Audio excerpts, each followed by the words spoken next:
Kasus 1, Ibu Tati adalah guru kelas 5 yang merupakan rekan kerja Anda yang sama-sama mengajar kelas 5 yang kelasnya paralel. Ruangan kelas Ibu Tati pun persis di sebelah ruangan kelas Anda. Ibu Tati terkenal sangat disiplin dan cenderung galak. Pada sisi lain, Ibu Tati juga pekerja keras dan murid-muridnya pun selalu mendapatkan nilai-nilai yang sangat baik. Sebagian murid sangat takut kepada Ibu Tati karena sebagian lain bisa menyesuaikan diri. Kepala sekolah Anda dan orang tua murid juga sangat menghargai Ibu Tati. Pada suatu hari saat mendengar tangisan seorang anak murid dan pergi keluar untuk melihat asal suara tangisan tersebut, Anda melihat seorang murid perempuan kelas 5 sedang berlutut di atas bebatuan sekolah yang sangat panas hari itu, menghadap ke pintu kelas Ibu Tati. Anda melihat Ibu Tati tampak tidak menghiraukan suara tangisan muridnya dan tetap mengajar seperti biasa. Namun, Anda bisa melihat bahwa beberapa murid di kelas Ibu Tati mencoba untuk mencuri pandangan keluar kelas melihat temannya yang sedang menangis dan berlutut di terik panas matahari. Apa yang harus Anda lakukan? Apa guru lain dapat menginterupsi apa yang dilakukan oleh Ibu Tati? Ya, pertanyaannya adalah keputusan seperti apa yang akan Anda ambil untuk menangani kasus-kasus seperti di atas? Ya, yang kedua, kira-kira prinsip mana yang menjadi landasan berpikir rekan-rekan dalam mengambil sebuah keputusan? Oke kakak, terima kasih banyak untuk kesempatan yang kakak dong sudah luangkan. Nah, tadi kasus saya sudah bacakan. Kira-kira keputusan seperti apa yang kakak mereka ambil dalam menangani kasus yang tadi? Kira-kira saya lihat dulu kakak. Silakan kak. Nama saya M. Syahri Himar, saya guru di SMP Negeri 5. Kalau dari saya, keputusan yang akan saya ambil tentunya agar bagaimana biar bisa menghentikan keadaan itu, karena mengingat keadaan siswa yang sudah saya katakan parah yang hukuman yang diberikan, dan ini harus dihentikan menurut saya. Karena saya harus mengambil tindakan.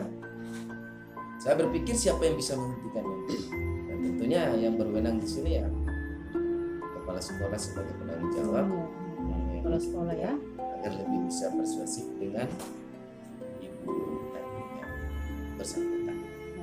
Oke, luar biasa ya kak. Oke, kira-kira kalau dari Ibu Asna bagaimana melihat kasus ini? Oke, baik, terima kasih.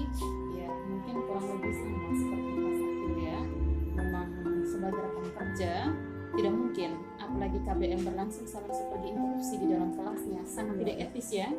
Ya, maka yang punya hak untuk bisa melakukan interupsi pada saat KBM berlangsung dengan melihat kasus seperti itu, yang paling tepat palingan Bapak Kepala Sekolah saja, pimpinan sekolah. Pimpinan sekolah itu yang memberikan reaksi. Nah, karena saya sebagai rekan kerja, saya melihat situasi itu ya, saya segera melaporkan ke kepala sekolah, jangan berlambat lagi, segera bertindak supaya Bapak Kepala Sekolah bisa langsung tanggapi, langsung bisa turun ke kelasnya Ibu Tati untuk bisa menyampaikan supaya hukuman itu harus dihentikan secepatnya ya, sebelum hal yang tidak diinginkan terjadi ya. Saya rasa begitu saja. Oke, jadi adalah melaporkan kepada kepala sekolah ya sebagai pemimpin pembelajaran dalam sekolah tersebut. Oke, itu yang pertama ya. Yang kedua, kira-kira prinsip mana yang menjadi landasan berpikir rekan-rekan tadi untuk mengambil keputusan tersebut untuk melaporkan ke kepala sekolah? Kira-kira landasan Bapak Ibu ambil itu apa? Iya, silakan Pak. Oke. Kalau dari saya, landasannya yang utama itu saya merasa empati terhadap si anak yang terkena hukuman, dan saya merasa harus melakukan tindakan dalam hal ini untuk menghentikan keadaan tersebut tentunya. Dan yang kedua juga, yang utama juga, saya melihat keadaan itu sudah melanggar aturan-aturan yang ada di sekolah, seperti hukuman yang diberikan. Memang saya pikir lebih bagus hukuman yang dilakukan di dalam kelas atau berupa administratif ya. Jangan agar anak juga bisa belajar ya Kak. Belajar seperti itu kalau dari saya. Oke, luar biasa. Kira-kira kalau dari Kak Asna apa sih yang melandasi tadi kakak bisa ambil keputusan tersebut? Kalau dari saya lebih melihat kepada ini ya, hak belajarnya anak, lebih kepada HAM gitu ya, hak asasi manusia. Nah, anak kan punya hak untuk belajar tuh kan. Proses KBM berlangsung, ya kan? Tapi anak ini posisinya diberi hukuman di luar kelas.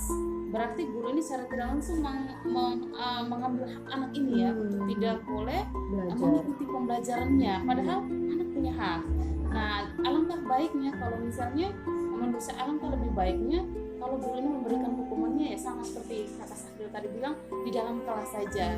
Nah, entah berupa apa itu terserah gurunya seperti apa, intinya berilah hukuman yang mendidik, jangan sampai yang bersifat menyakiti dan akhirnya menimbulkan luka batin bagi anaknya secara psikis loh anak-anak. Ingat, nanti dia akan teringat terus, apalagi hanya dia seorang yang mendapatkan hukuman, teman-teman yang lain tidak, dan hukuman itu diberikan di luar kelas, dilihat, ditonton oleh seluruh warga sekolah. Bagaimana perasaan anak itu?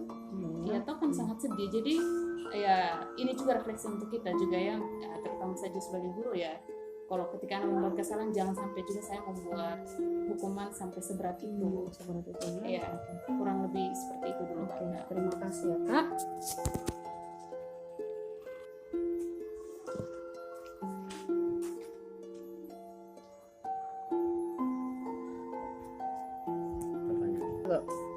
Menurut saya yang saya ambil atau tindakan terhadap hukuman yang dilakukan ibu tadi, saya memang tidak berani menegur secara langsung kepada ibu tadi.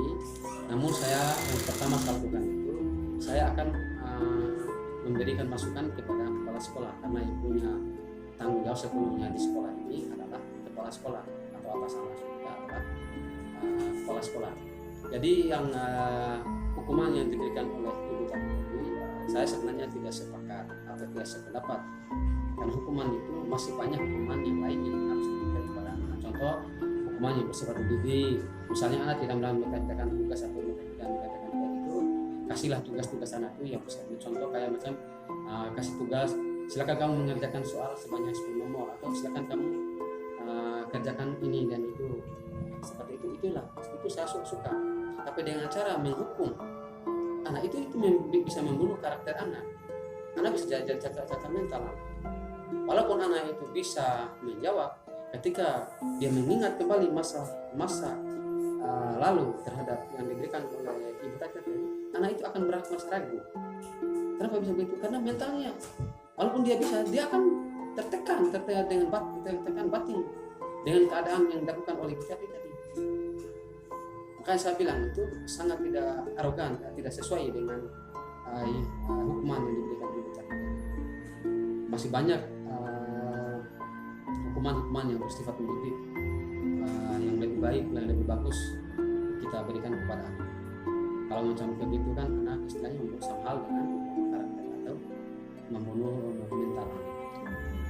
Jadi ke depan anak itu walaupun dia pintar di depan orang banyak dan mengingat tadi takut ya kalau salah nanti kan dipukul lagi, lebih baik dia tidak berani menjawab, tidak bisa menjawab. Dia jadi pribadi yang minder gitu ya Pak Guru ya. Oke. Ya, sip. Iya, menurut pendapat saya, yang akan saya lakukan adalah bagaimana memberitahukan kepada kepala sekolah sehingga kasus tersebut ditangani dengan baik. Mirip apa yang disampaikan oleh ketiga teman saya, di mana melihat bahwa anak adalah pribadi yang siap menerima pelajaran sebagai hak yang diperoleh. Dan cara memberikan hukuman kepada anak tidak seperti ini, di mana anak-anak sudah saya ajarkan bagaimana sepakat dalam kelas, sehingga apa yang menjadi kesepakatan dilakukan oleh anak dan untuk anak, sehingga posisi kontrol kita sebagai guru faham kasus ini menjadi manajer yang baik.